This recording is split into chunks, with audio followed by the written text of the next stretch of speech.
Bonjour et bienvenue au SAV de la QVT, la première émission de télévisio qui parle de QVT et rien que de QVT.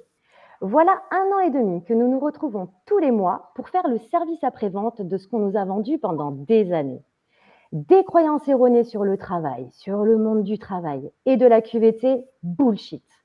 Chez Wonjo, nous croyons qu'il y a une urgence contemporaine à faire bouger les lignes, à réveiller les travailleurs et les travailleuses, ainsi que les décideurs, pour favoriser des environnements sains permettant aux individus de s'épanouir au travail et de fabriquer de la performance collective. Alors ensemble, on va essayer de mieux comprendre ce qui fabrique ce sentiment de bien-être au travail, ce qui contribue à ce que les individus puissent bien faire leur travail. Nous allons redonner de la noblesse à ces 3 lettres, QVT, et honorer le vécu des travailleurs et des travailleuses. En fait, chez Wonjo, on est un peu des colibris, les colibris de la vraie QVT, et c'est notre façon à nous d'honorer l'intérêt général. Je suis ravie de vous retrouver, je m'appelle Emmanuelle Bessez, j'ai la chance de diriger ce merveilleux cabinet conseil et organisme de formation qui s'appelle Wonjo. Nous sommes une société qui s'est créée il y a 21 ans maintenant, dans la belle et grande famille qu'est l'économie sociale et solidaire. Notre raison d'être, humaniser la vie au travail et faciliter les coopérations professionnelles. Nous avons la chance chez Wonjo de fédérer un collectif d'indépendants qui interviennent chez nos clients et qui mettent toute leur passion, leur joie et leur générosité au service des travailleurs et des travailleuses qui souhaitent mieux prendre soin d'eux, d'eux-mêmes, de leurs relations et de leur organisation de travail. C'est un grand bonheur pour moi aujourd'hui de vous faire rentrer un petit peu dans nos coulisses en vous donnant accès à l'une des membres de notre collectif. Sacrée personne, Jessica Bourset. Salut Jess, ravie de te retrouver ce matin. Moi aussi, je suis ravie d'être là. Jess va être avec nous pendant l'heure qui arrive pour partager vraiment ses convictions profondes, pour vous offrir beaucoup de lumière et de joie sur un sujet touchy, celui de la vie, de cette vie que nous dépensons au travail. Ces minutes précieuses que nous ne revivrons jamais et que nous décidons de consacrer à notre exercice professionnel. Jess, elle a été pendant 22 ans active dans le monde de la santé, ce qu'on peut appeler le care, prendre soin. Prendre soin de celles et ceux qui souffrent, qui ont des problèmes.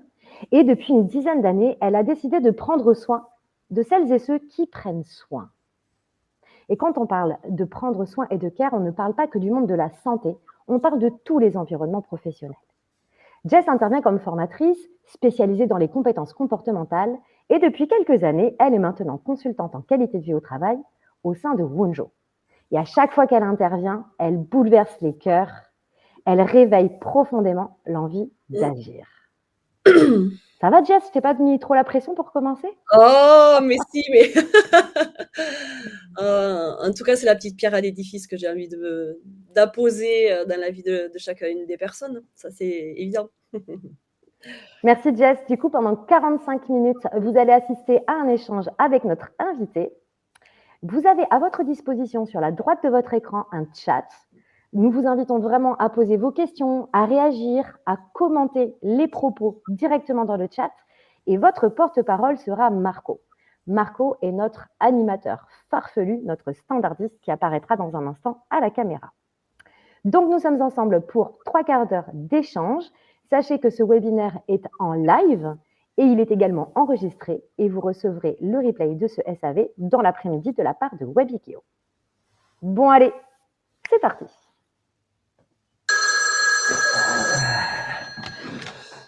Service après-vente QVT, bonjour. Oui, bonjour, oui. Oui. Ouais, ça, c'est une bonne question, ça. On va la poser tout de suite.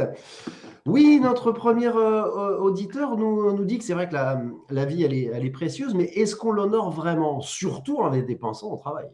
Ah, merci Marco pour la question. Comment honorer le côté précieux de la vie?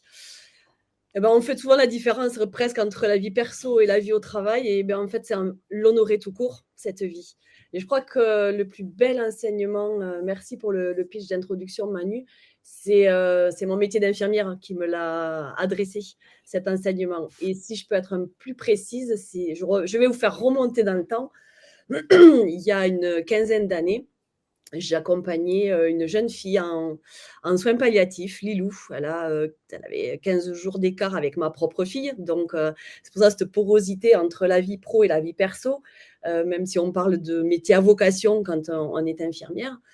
Et donc, Lilou, on l'accompagnait avec mon cabinet et puis tous les professionnels du centre de Toulouse.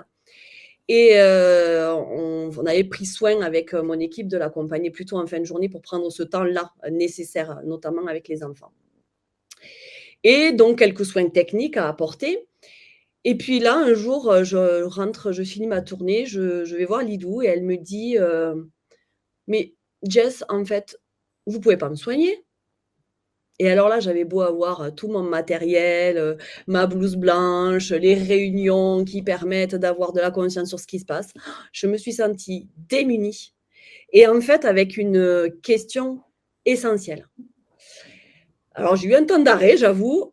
Et puis, j'ai dit, tu sais, Lilou, pour l'instant, on ne sait pas faire. On ne sait pas trop comment ça va évoluer. Et elle me répond, ben alors, c'est très bien ça. Est-ce qu'on peut aller faire de la balançoire?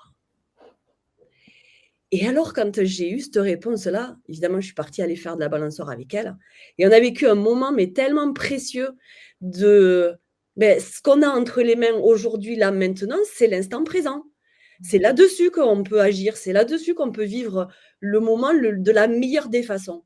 Et c'est ce qui nous apporte les enfants, ce détachement, en fait, sans générer des peurs, des inquiétudes, juste c'est franc, c'est honnête. Et je pense que ça aussi, cette notion d'authenticité, d'honnêteté et d'audace, c'est le plus bel enseignement que Lilou m'a apporté. Alors, pour la bonne nouvelle, parce qu'il était hors de question qu'on commence avec quelque chose qui soit un peu lourd.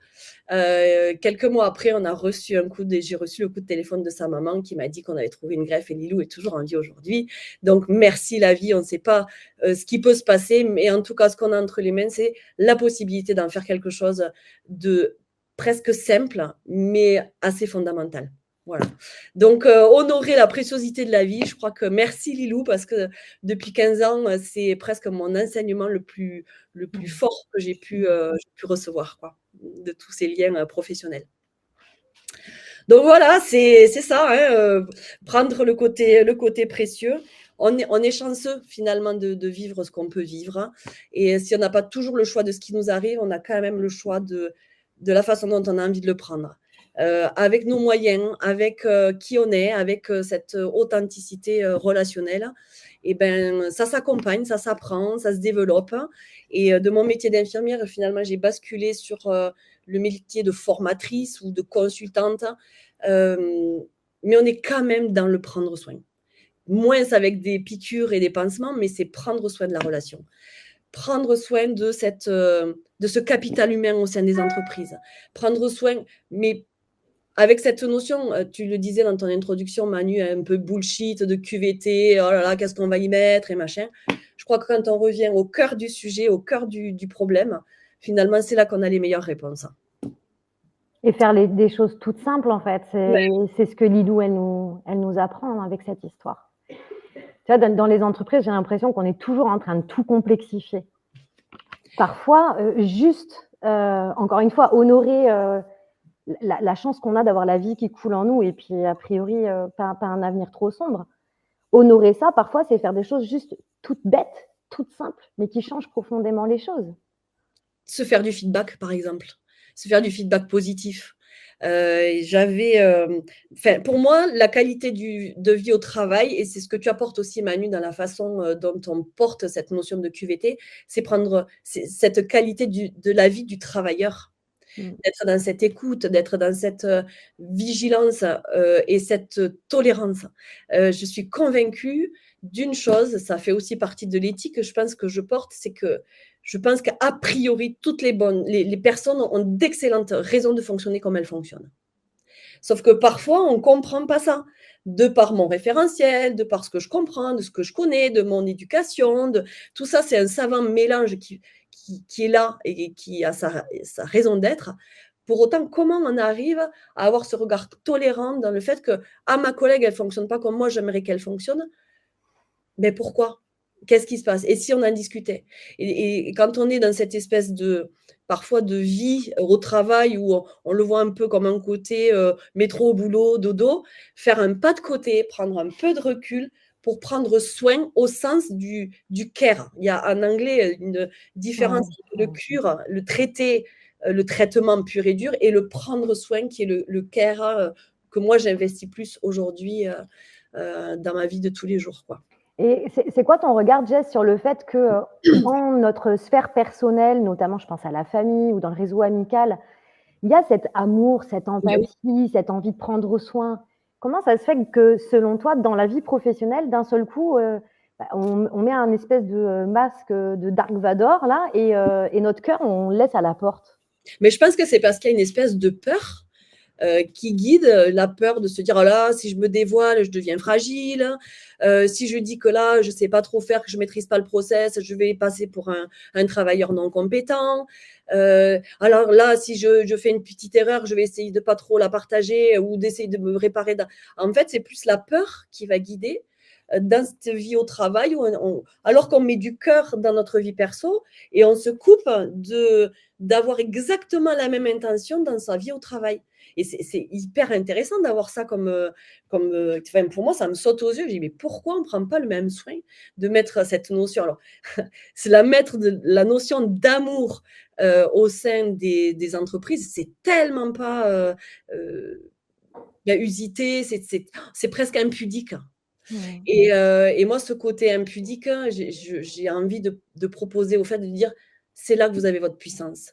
Si c'est la peur qui guide, de dire, je ne suis pas correcte, je vais pas être écoutée, j'ai peur de me faire virer.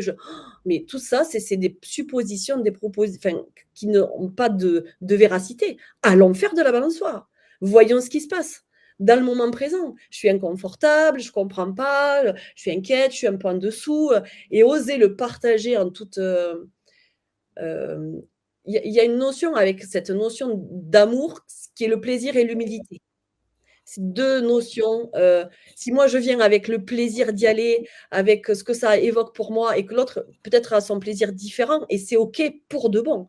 C'est ça, cette notion d'éthique, pour rejoindre le départ de la conversation. Je pense que tout le monde a des excellentes raisons de fonctionner comme il fonctionne. Écoutons-nous, abaissons ces barrières de peur pour être dans ce don, d'être dans cette simplicité, de cette authenticité. En tout cas, moi, c'est comme ça que j'ai investi ma vie au travail. En me levant le matin, en me disant, je ne sais pas trop des fois quelle journée je vais vivre. Aujourd'hui, par exemple, l'exercice du live, je ne l'avais jamais fait auparavant. Je suis plutôt dans le présentiel que dans le distanciel. Mais merci la vie de me proposer de vivre ça. Et puis à vos côtés, de porter un message aussi beau et aussi fort que celui que l'on porte à Wunjo, quoi. Donc, je me sens chanceuse de pouvoir. Service après-vente à QVT, bonjour. Allez, on se calme, j'ai décroché là. Avec moi, quand je l'ai décroché, ça ne doit pas continuer à sonner. En vous remerciant. Bonjour Marion, comment ça va? Oui. Et oui, oui, on était en train de parler de ça justement, mais la peur. Bon, on pose la question à Jess. Oui, Jess, c'est vrai que dans la vie pro, souvent on peut avoir peur. Comment on peut éviter cette peur? L'éviter, je dirais même presque la comprendre. Parce que cette notion de peur, si elle vient, si elle monte, si qu'elle a quelque chose à nous dire, la seule différence, c'est de ne pas lui donner la voix, mais juste comme une alerte pour revenir sur cette notion de co-responsabilité. OK, il y a quelque chose qui m'inquiète, je me sens peut-être pas appréciée de mon manager ou mon chef peut potentiellement, ça c'est les choses que j'entends en formation, ah ouais, mais moi je vais pas dire à mon chef que là c'est un peu compliqué en termes de process, qu'il aurait dû intervenir sur tel, j'étais il y a pas si longtemps que ça, la semaine dernière en intervention à Lyon, et dans l'équipe managériale que j'accompagnais, les collaborateurs m'exprimaient le fait que la position de direction, à leurs propres yeux, n'était pas assez tranchée. Et donc, ça les mettait en posture de difficulté par rapport aux collaborateurs. Et donc, j'ai posé cette question, une peur de mal faire par rapport aux opérateurs, une peur aussi de se dire ah ben je vais pas le dire à la direction parce que c'est leur renvoyer aussi quelque part un manque et donc ça ben je me sens pas de le dire. Sauf que en termes de communication, c'est ce qui pollue profondément les entreprises et l'entente et le bien-être même du travailleur. Donc, ce mauvais bien-être en termes de performance, ça tire aussi vers le bas. Et la proposition, c'est de se dire, mais comment ne pas laisser la voix à cette peur, mais plus lui donner une raison d'être. C'est-à-dire, si elle est là, c'est qu'elle a une bonne raison d'être là. Mais par contre, je prends ma part de responsabilité. C'est ma liberté aussi à moi de pouvoir exprimer quand là, je ne comprends pas. C'est redonner aussi aux collaborateurs cette notion de pouvoir d'agir.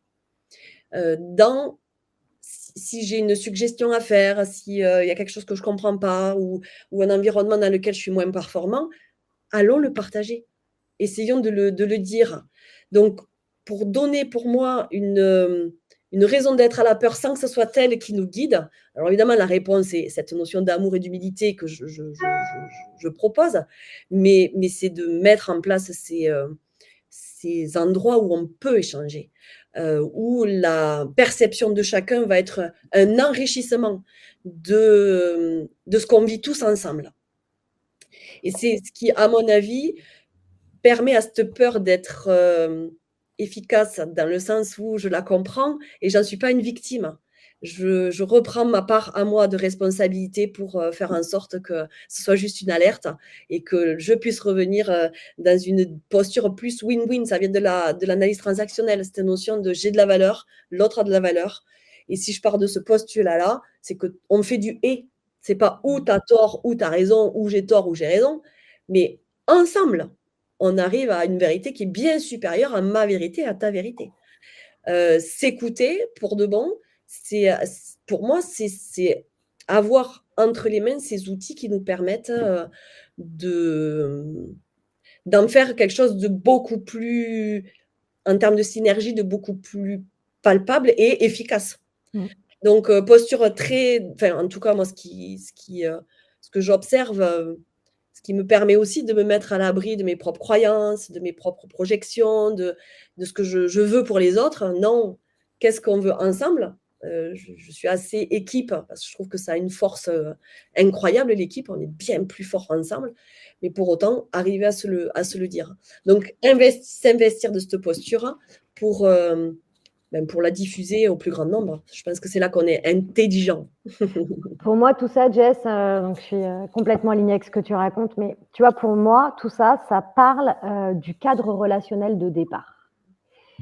C'est-à-dire que ce qu'on voit sur le terrain, c'est effectivement des travailleurs, des individus qui ont une énorme difficulté à dire ce qu'ils pensent et ce qu'ils ressentent, d'autant plus quand les émotions qu'ils ressentent sont non admissibles socialement. Enfin, j'ai peur. Tu es en pleine réunion, tu es avec tes collègues, avec ton manager, tu ressens une trouille de fou à l'intérieur de toi. Aujourd'hui, qui a le courage de dire « Salut les gars, moi ça me fait totalement flipper ce que vous êtes en train de raconter ». Personne n'ose faire ça.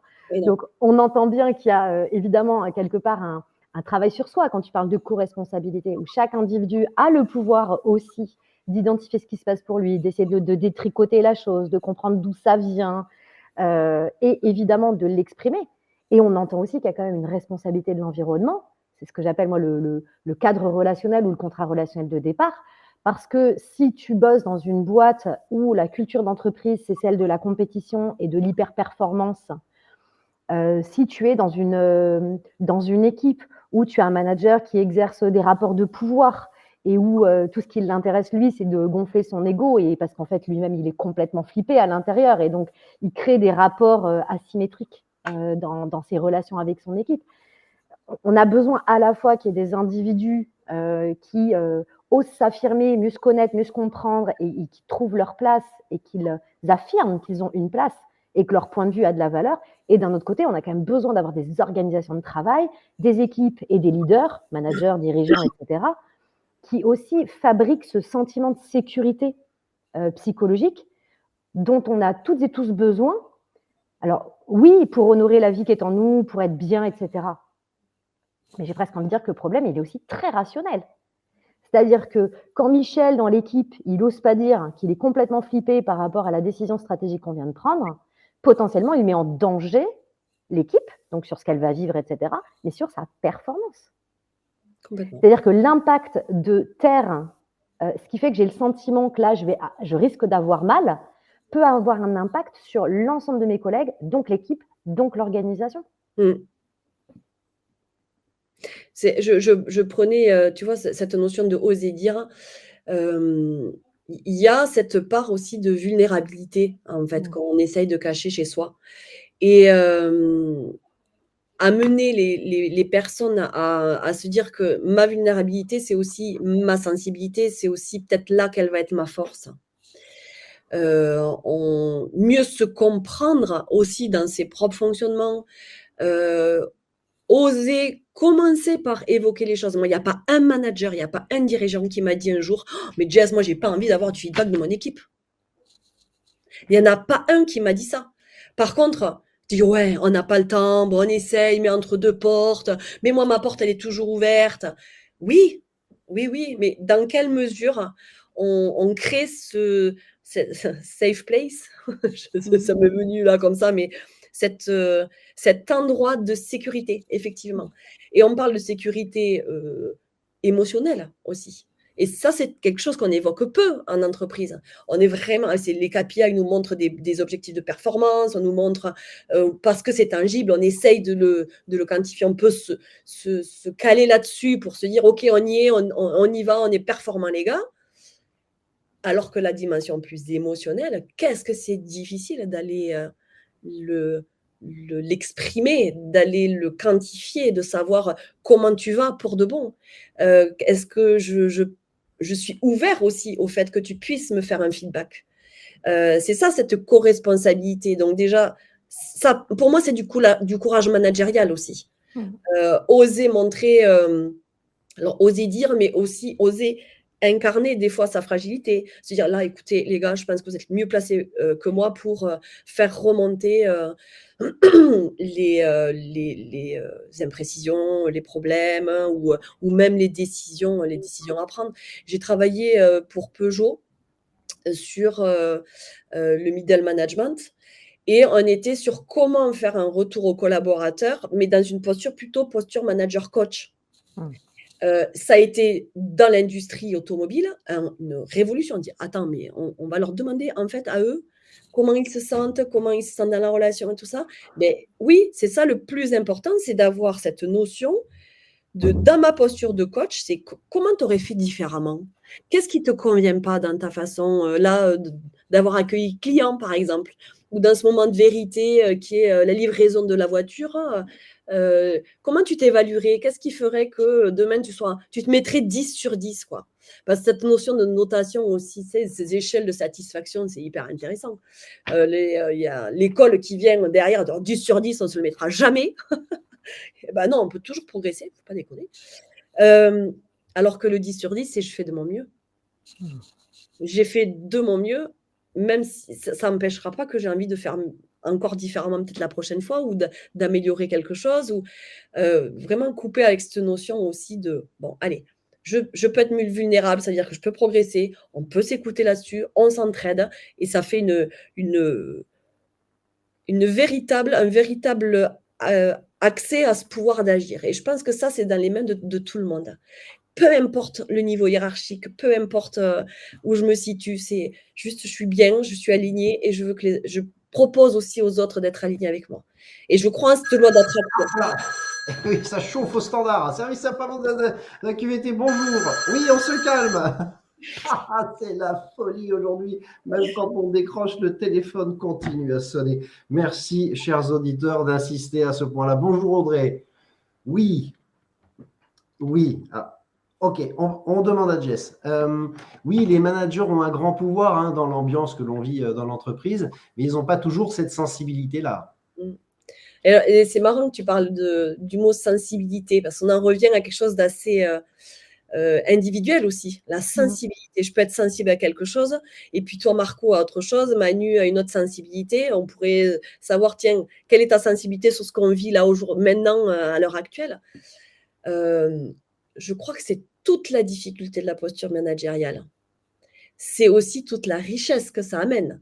Parce que avoir la possibilité de percevoir, d'avoir comme un peu ces ficelles à tirer, à essayer pour jouer une belle musique tous ensemble. Enfin, moi, je crois profondément au fait que les managers, c'est pas qu'il faut, c'est que je crois qu'ils ont ça dans leur mallette de manager, d'aller chercher cette sensibilité-là, d'aller chercher cette part un peu plus émotionnelle.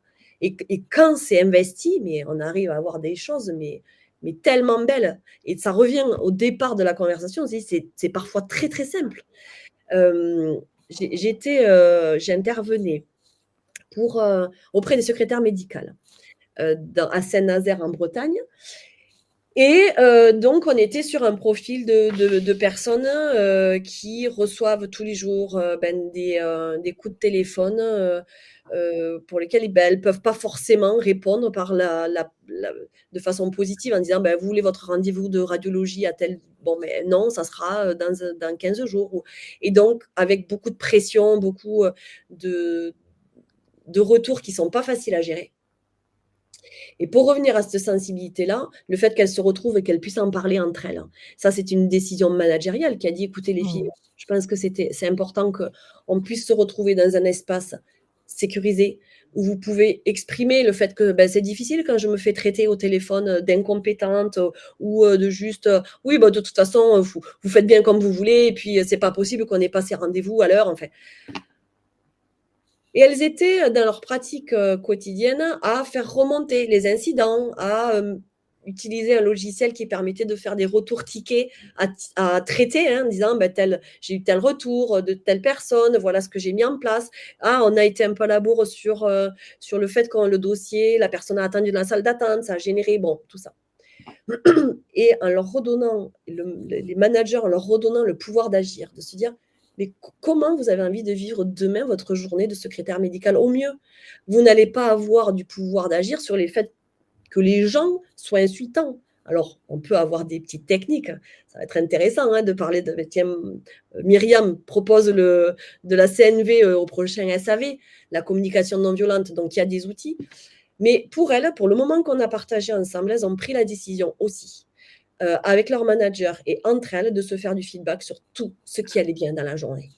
C'est-à-dire que quand j'étais à la borne d'accueil et que tu as vu qu'il y avait une queue et 2 personnes qui attendent, tu es sorti de ta banque derrière, tu es venu m'aider, tu es venu les accompagner à rentrer leur ordonnance parce qu'on est sur un profil de personnes un peu âgées. Donc, quand tu leur dis, il faut faire votre accueil en dématérialisé, il va falloir scanner votre ordonnance.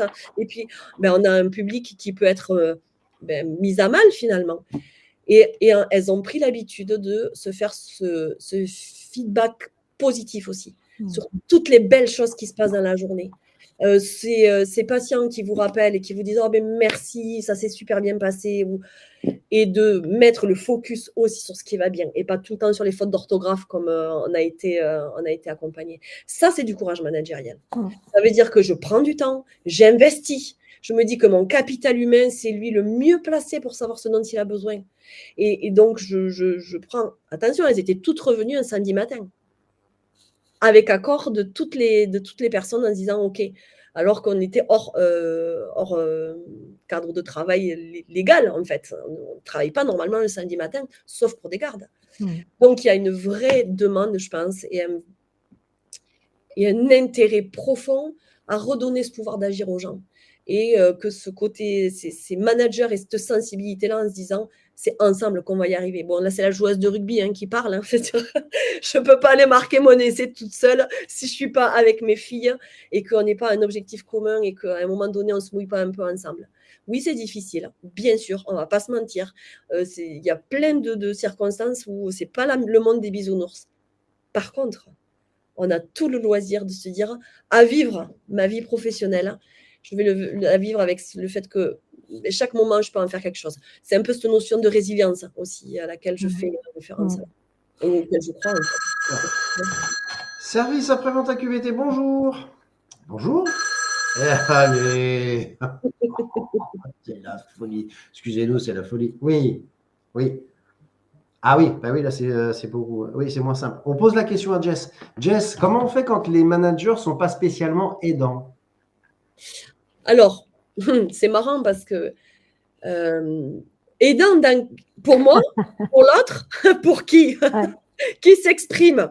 Parce que quand on comprend qu'on est tous un peu différents, à un moment donné, mon manager ne peut ne pas être aidant pour moi et peut l'être pour l'autre. Donc, comment, parce que j'entends aussi ces notions de management toxique. Tout à l'heure, tu faisais référence à je nourris un ego. Bon, mais si on revient à la notion de peur, c'est ça hein, qu'il nourrissait. J'ai cette peur de me dire que je ne suis pas à la hauteur ou que je ne vais pas y arriver. Et du coup, de fait, je vais être beaucoup plus centrée sur moi que sur l'aide ou ma posture ou l'autre. Donc, ouais, je peux ne pas être aidant. Ça arrive, merci, c'est la vie, quoi. Voilà, je peux voilà, avoir cette notion de je ne suis pas aidante. L'essentiel, c'est d'arriver à se le dire hein, et de mettre des choses en place hein, pour que, justement, merci de me dire quand je ne suis pas aidant ou aidante. On revient à cette notion de feedback. Quand est-ce que j'ai pris le soin de dire à mes collègues où j'en suis là par rapport à vous? Comment ça se passe? S'il y avait quelque chose à améliorer, quelle serait-elle cette chose à améliorer? Et retour à cette notion d'humilité. Voilà. Moi, je pense que typiquement, hein, sur les interventions qu'on peut faire en QVT sur le terrain, on a régulièrement la question là qui est posée. C'est en gros, nous, on veut bien être les meilleures personnes possibles, on est OK pour s'ouvrir, on est OK pour prendre notre part de responsabilité, mais à un moment donné, on a un chef et c'est quand même lui qui donne le ton. Et lui, il n'est pas franchement là pour nous aider. Tu as raison, Jess. Je pense qu'à la base, déjà, la question, c'est est-ce que cette personne-là, elle a conscience qu'elle n'est pas aidante? Et pour qu'elle ait conscience qu'elle ne soit pas aidante, encore faut-il qu'on le lui ait exprimé et donc que ça vienne de la part des managers. Donc là, voilà. Et la boucle est bouclée. Pour aller un peu plus loin, on a des équipes dans lesquelles il y a cette liberté d'expression et où les managers, pour autant, ils n'arrivent pas à être soutien, à être support de leurs équipes parce que pour beaucoup, il n'y a pas eu de formation aux compétences comportementales chez les managers. Aujourd'hui en France, c'est une vérité de la palisse. Hein. Les managers, ce sont les meilleurs techniciens qui ont grimpé au fur et à mesure par effet de promotion interne. Donc, ils ont des compétences techniques au top, d'ailleurs, et dès qu'on les bascule manager, ils sont à des niveaux de compétences très faibles, puisque finalement, l'exercice qu'on leur demande de réaliser, c'est plus un exercice technique. C'est un exercice de gestion de l'humain. Et ça, ça s'apprend. Tout le monde n'est pas né dans la capacité à donner du sens à un collectif, le mobiliser, l'aider à traverser les épreuves, lui donner de l'espoir, être exemplaire, hein, avec toute la pression que les managers ils peuvent se coller. Écouter aussi ce qui se passe pour moi, parce qu'un manager qui ne va pas bien, c'est nécessairement une équipe qui ne va pas bien. Hein, il y a une porosité qui est absolument totale. Nos managers, aujourd'hui en France, sont très, très rares à avoir eu accès à des séances de sensibilisation, à des formations pour développer aussi leur capacité à mettre de l'intelligence émotionnelle dans l'exercice professionnel et donc à avoir la bonne posture pour fournir l'aide qui est attendue par l'équipe. Par contre, et ça va rejoindre ce que tu disais tout à l'heure, il y a aider et aider.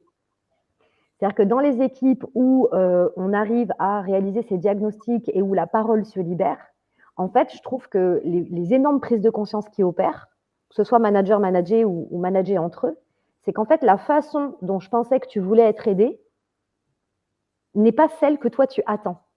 Alors, ça commence à être un peu pointu, là, ce que je dis, mais je vais prendre l'exemple de la reconnaissance.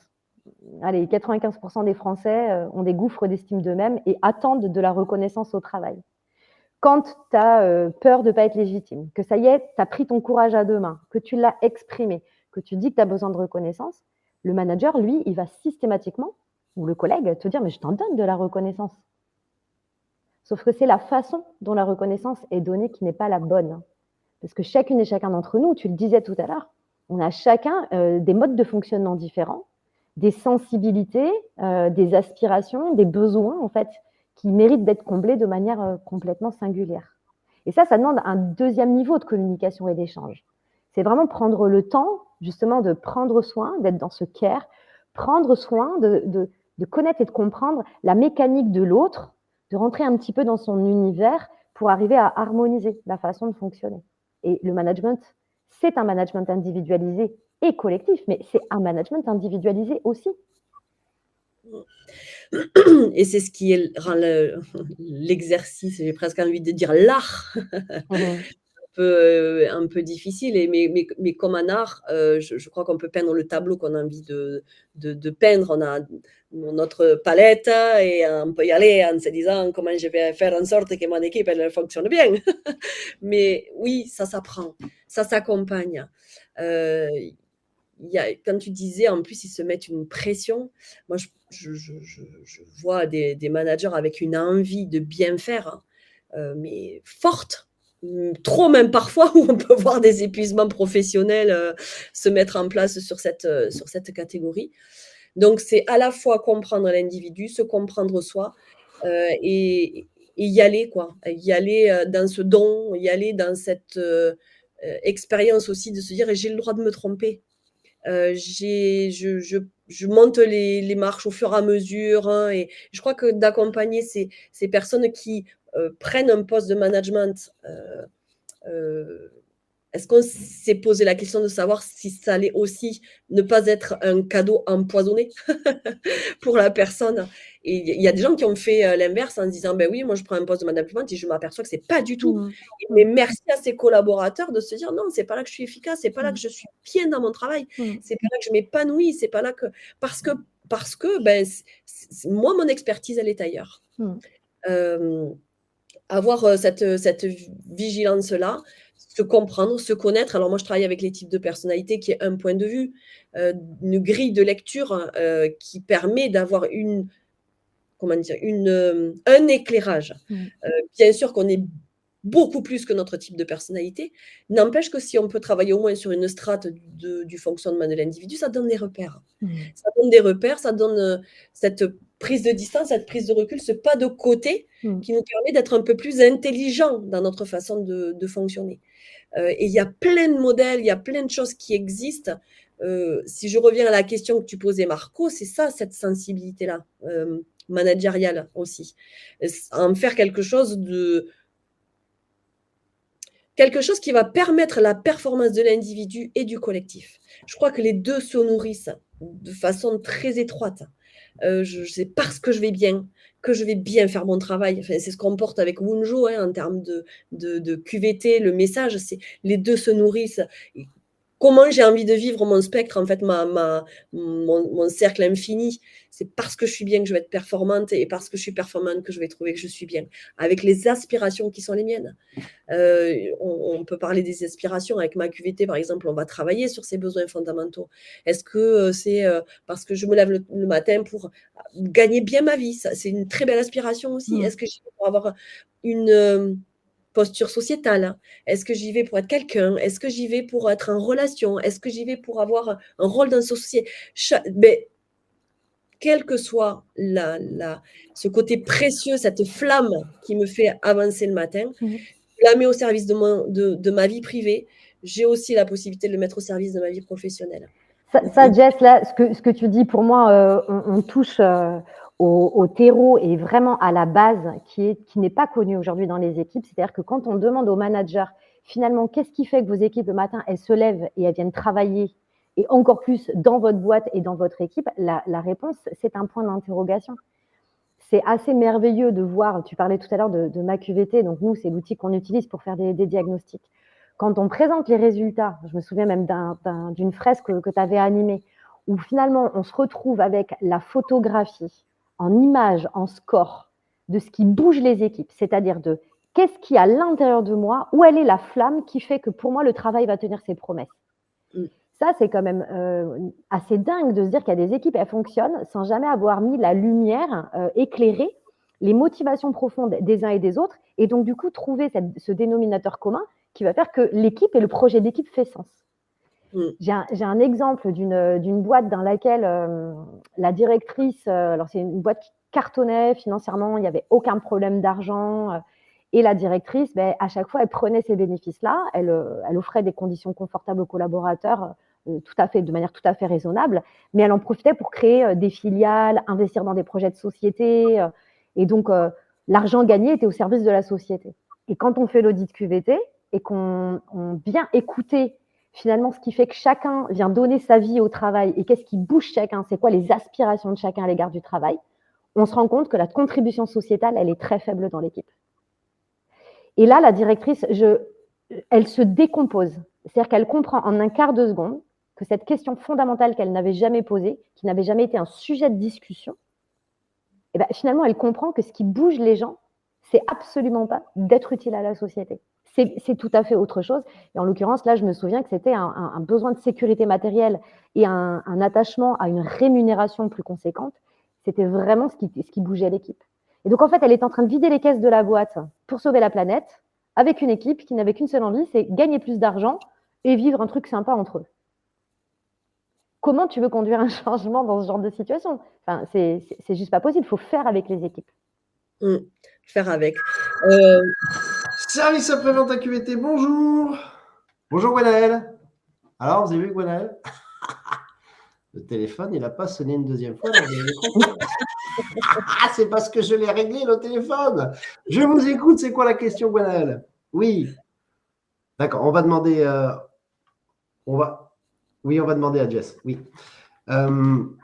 Est-ce qu'il existe des outils pour aligner qui je suis avec mon emploi ou mon entreprise? Oui, il existe des outils. J'ai presque envie de dire que tous les outils ne sont peut-être pas bons à tout le monde, comme pour cette humilité managériale. Moi, j'utilise un outil de type de personnalité qui s'appelle Comcolors, qui travaille et qui s'appuie sur les travaux de Jung, de Marston, ou même sur la cohésion d'équipe. On s'est appuyé sur Belbin.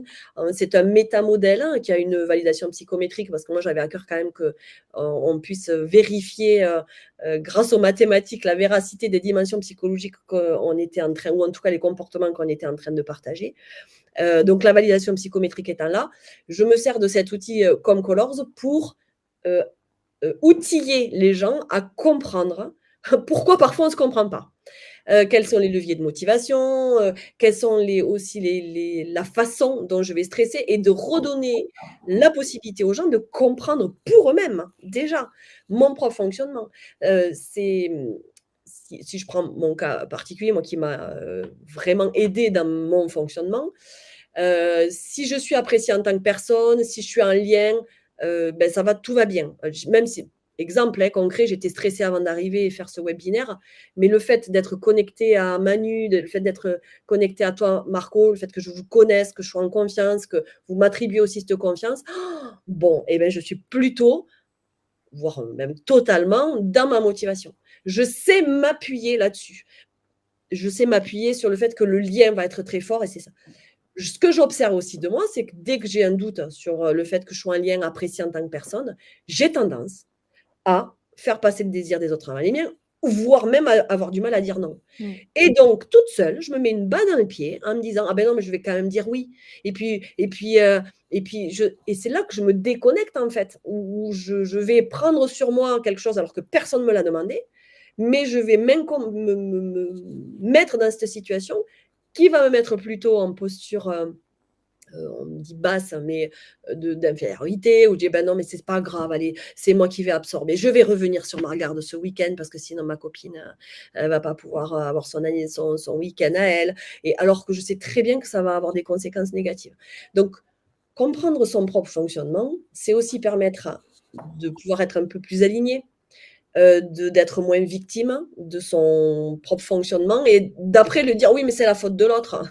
Non, c'est d'abord moi qui ai pris ce genre de décision, et si je prends à bras le corps, en fait, si je me comprends mieux, si je me connais mieux, j'améliore mes relations, mon comportemental, mon relationnel, et ben c'est incroyable, parce qu'on a plutôt envie de dire des belles choses que des choses un peu pourries.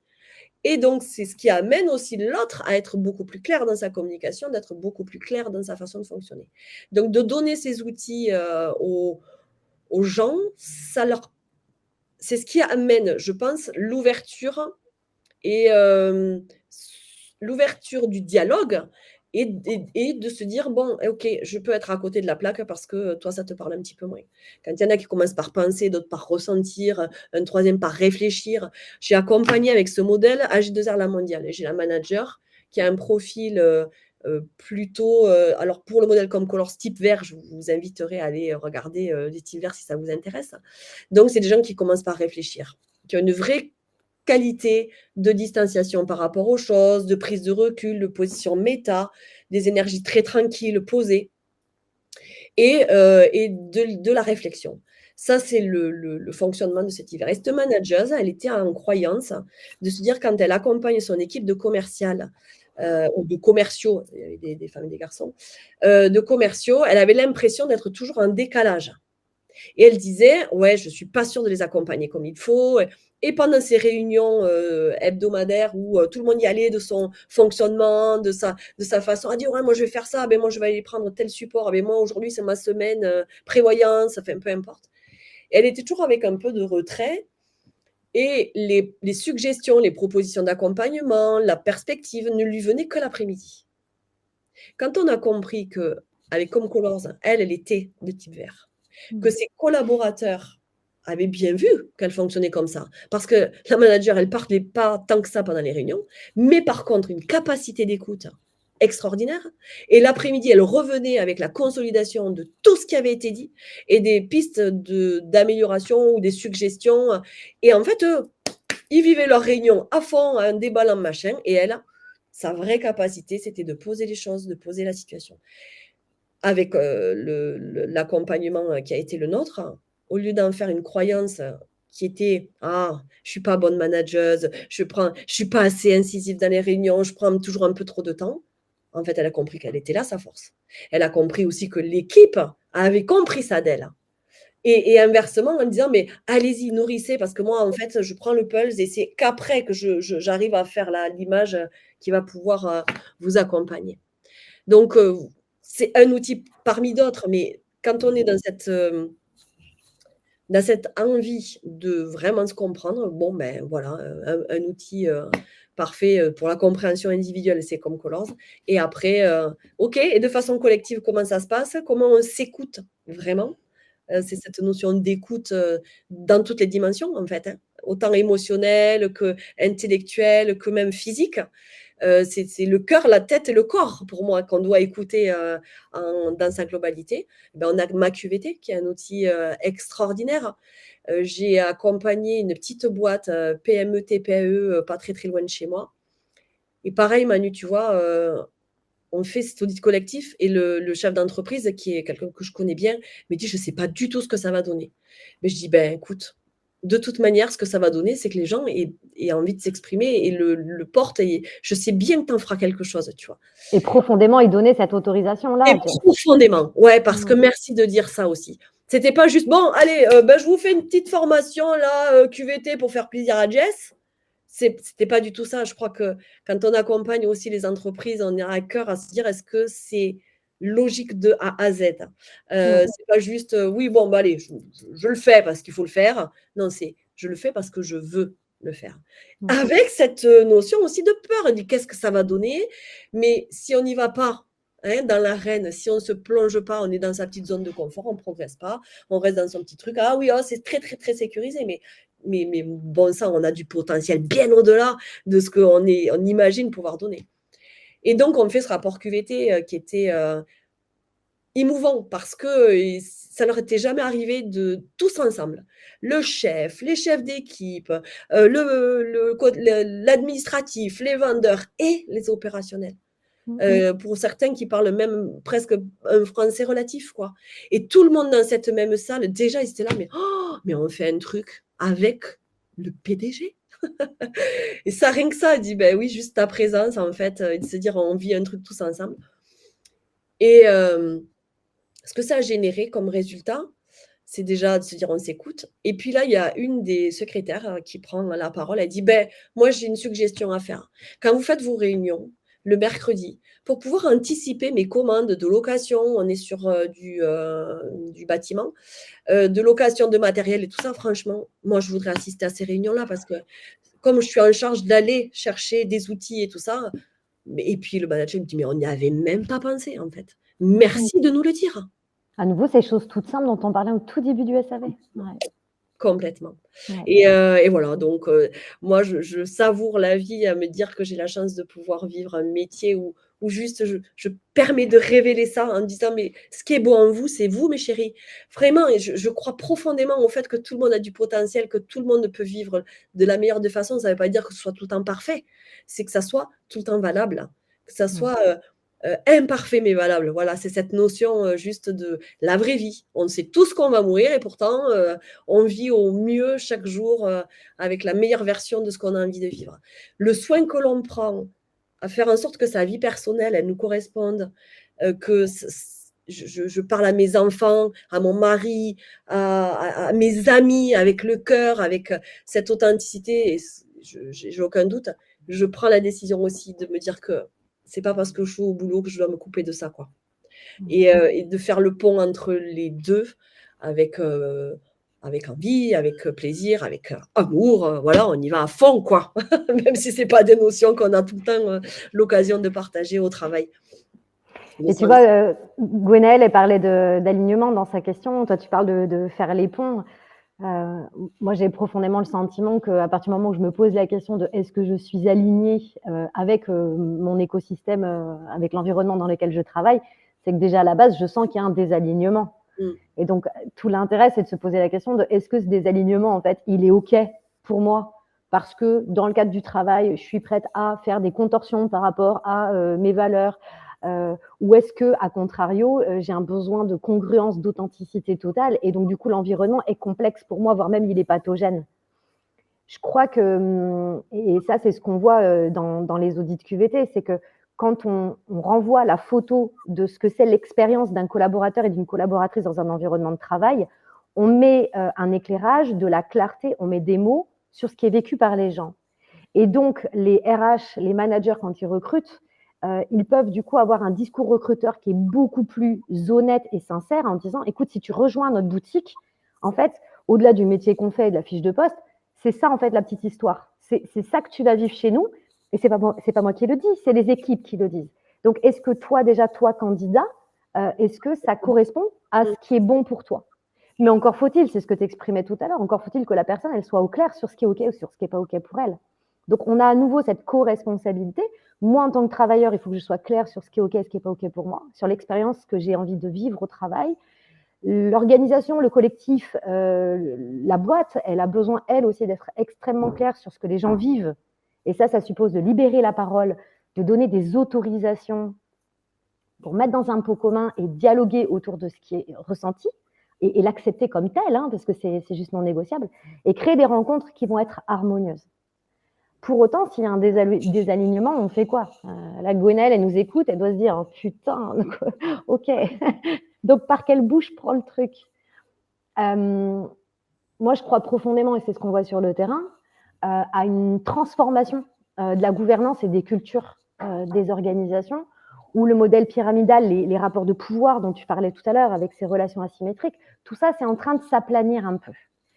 Je n'irai pas jusqu'à l'entreprise libérée, où il n'y a plus du tout de hiérarchie, ou je ne sais pas quoi. Non, mais juste se dire que finalement, une équipe et un collectif de travail, c'est des individus qui sont tous extrêmement différents, et c'est justement ça qui va faire la richesse, avec cette complémentarité, que par contre, ce qui nous unit à la base, c'est un contrat relationnel avec une façon de vivre le travail qu'on a discuté et qu'on a clarifié entre nous, donc qu'on est capable de réguler, et parce qu'on cherche à atteindre une mission commune. On a un objectif commun. Et donc, si moi, je me sens désalignée par rapport à ce collectif de travail, c'est de ma responsabilité d'expliquer ce qui fait que je suis à côté, parce qu'encore une fois, si je me sens à côté, potentiellement, je ne suis pas toute seule, ça va faire un bien fou aux autres qui ressentaient la même chose. Et donc, du coup, on va peut-être, si chacun prend un peu le pouvoir de ce qui se passe, dans le sens je peux, tu peux, tu vois, pas pouvoir dans le sens... ben finalement, si chacun prend son petit pouvoir, et ben des petits pouvoirs plus des petits pouvoirs, ça fait des grands pouvoirs. Et on a des managers, du coup, qui ont les épaules qui s'allègent, parce qu'on est tous ensemble pour faire avancer le schmilblick. J'ai la responsabilité, ok, de donner une vision et de faire en sorte que ça se passe bien, mais au moins, on est tous ensemble pour atteindre cet objectif. Et je crois profondément qu'aujourd'hui, en 2024, les dirigeants, les managers, ils ont aussi sacrément besoin de pouvoir alléger le sac à dos, ça correspond à une demande sociétale d'avoir une place dans les environnements de travail qui soient beaucoup plus clarifiés et respectés. Ma foi, si les deux côtés sont d'accord, il n'y a plus qu'à aller honorer la préciosité de la vie.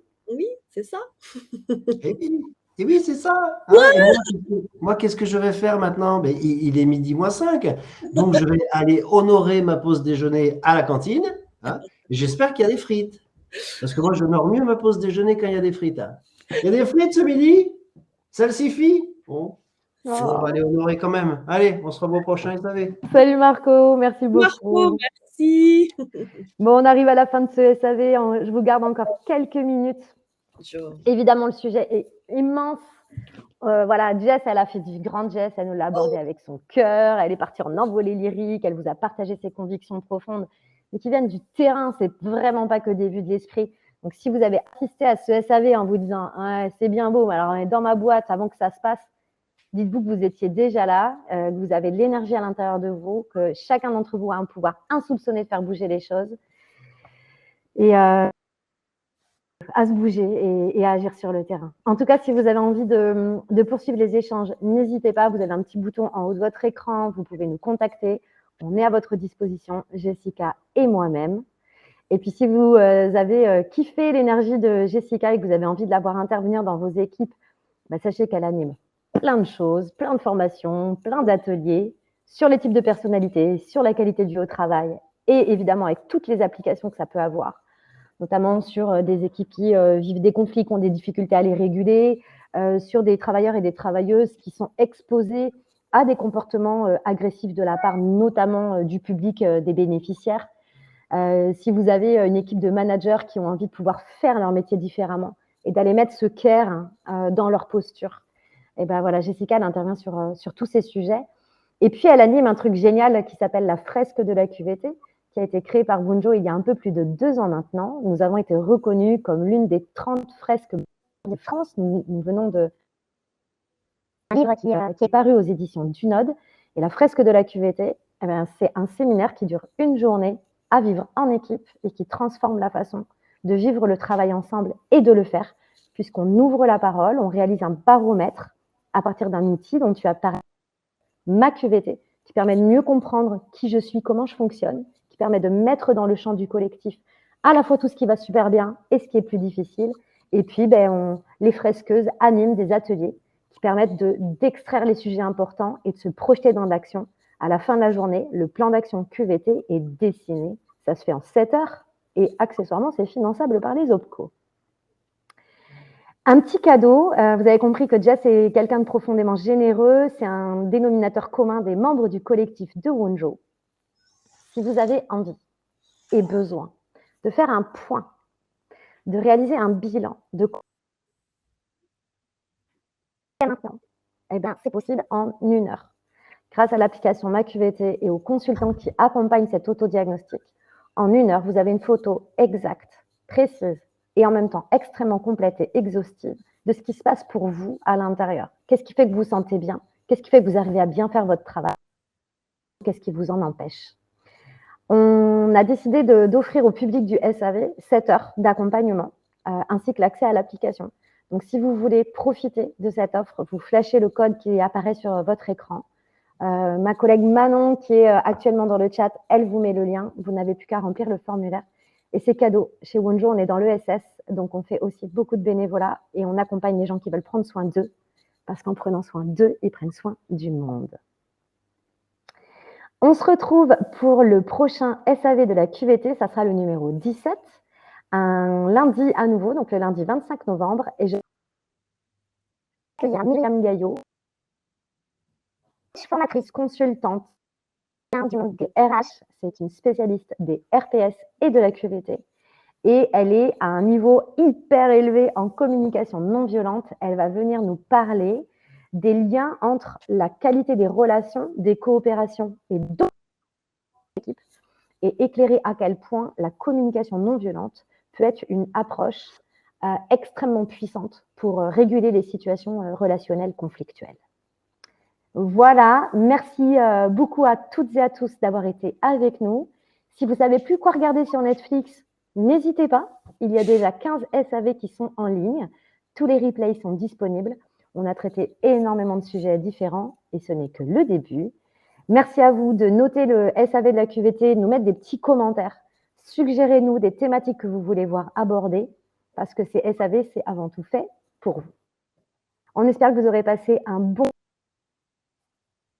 Merci pour votre... Du coup, dans un mois.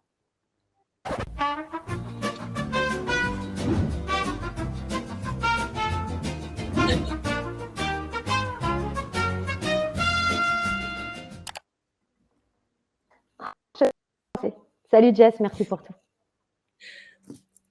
Merci Manu.